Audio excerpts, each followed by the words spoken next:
पैदाइश उसका 13वां बाब जो 18 आयत पर मुश्तमिल है।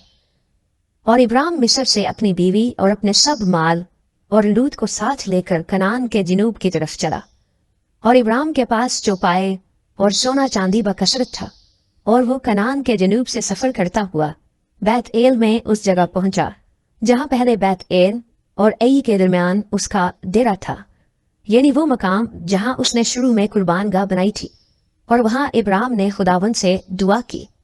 और लूत के पास भी जो इब्राहिम का हमसफर था, भेड़ बकरियां, गाय बैल और डेरे थे। और उस मुल्क में इतनी गुंजाइश ना थी कि वो इकट्ठे रहें, क्योंकि उनके पास इतना माल था कि वो इकट्ठे नहीं रह सकते थे। और इब्राहिम के चरवाहों और लूत के चरवाहों में झगड़ा हुआ, और कनानी और फिरजी उस वक्त मुल्क में रहते थे।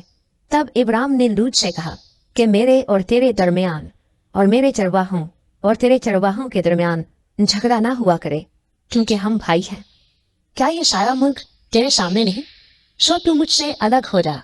अगर तू बाएं जाए तो मैं दहने जाऊंगा, और अगर तू दहने जाए तो मैं बाएं जाऊंगा।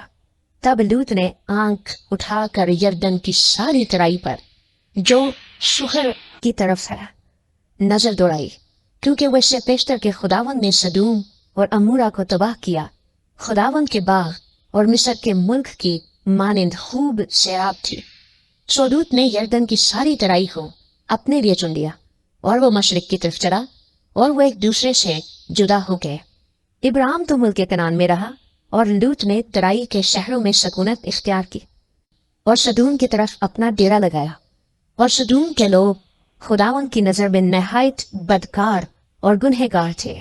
और लूत के जुदा हो जाने के बाद खुदावन ने इब्राहिम से कहा कि अपनी आंख उठा और जिस जगह तू है वहां से शिमाल और जनूब और मशरिक और मगरिब की तरफ नजर दौड़ा, क्योंकि ये तमाम मुल्क जो तू देख रहा है मैं तुझको और तेरी नस्ल को हमेशा के लिए दूंगा।